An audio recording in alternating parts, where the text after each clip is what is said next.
They're big and hairy, and they have 8 legs. About 10% of the people in Germany find them scary, including me. I'm going to take part in a behavioral therapy experiment.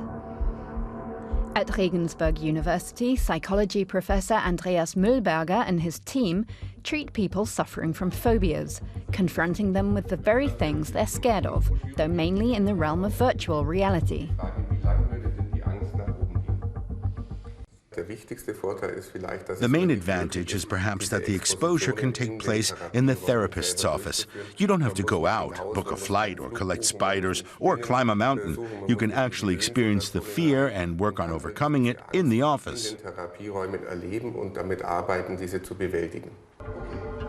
Before going virtual, I have to meet a real tarantula. Its name is Gandhi, though it doesn't look very peace-loving to me.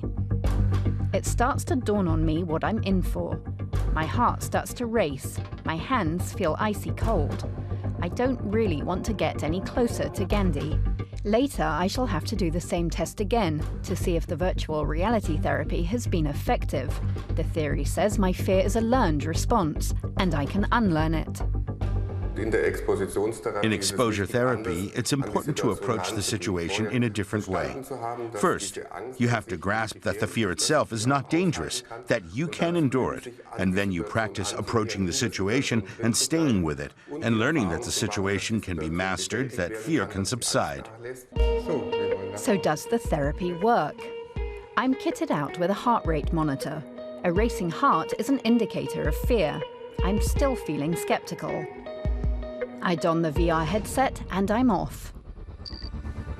Oh. With the controller, I can get closer. The spider looks small and harmless, but it feels totally real and revolting. I have to stick with it so the fear can subside. Where is it? Above the table. It's so big. My hands are shaking and my heart is beating faster. So what is actually going on in your body when you're scared? The optic nerve alerts the limbic system to danger. The hypothalamus takes over. The body reacts. The order is sent to the adrenal glands to produce adrenaline and cortisol. The heart speeds up. The blood pressure rises. More blood flows into the muscles. A cold sweat erupts. In a fraction of a second, the choice is made to flee or fight. Our distant ancestors who were too bold were killed, the too timid ones as well. We, their descendants, are a mix of lion tamers and scaredy cats. But primal fears endure, even though we rarely have to fight for our lives. So why do we still have such primal fears thousands of years on? Harald Euler is an evolutionary psychologist. If you look at people's fears, you're looking through a window into our remote past. They reveal what dangers existed back then. Real contemporary dangers don't figure among the phobias. Things that really threaten us: food poisoning, nuclear power plants, electricity in the sockets, the hammer in your toolbox. Our fears hail from a very distant past. Poisonous snakes and spiders are rarely, if ever, a real problem in Western Europe, for example. Still, is there some point in having such fears? In general terms, they can make sense if they're not too intense. If they really mess up your life, you should get treatment. But all in all, they're a helpful guide through life. There is usually something to our fears. If nothing frightened us, our life would be in constant danger. Fear is more than an evolutionary relic. It helps us remain alert. It warns us and protects us. Back to virtual reality in Regensburg. After an hour or so, I don't mind the virtual spider anymore, even when it crawls towards me. I'm on high alert, but I'm okay.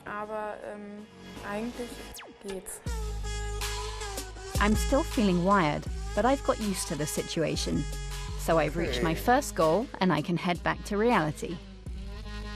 It's really important to keep practicing, even once the therapy is over. You have to make the transition from virtual reality to reality and confront the real-life situations as swiftly as you can and practice dealing with the fear in a new and different way. You have to carry on facing frightening situations rather than avoiding them, actively seeking them out, so the fear does not grow again. As to that transition to the real world, now I have to meet Gandhi again. How will I respond after a first round of VR therapy? The result is a real surprise.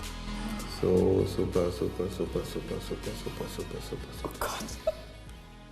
So, perfekt. Das kribbelt. It tingles.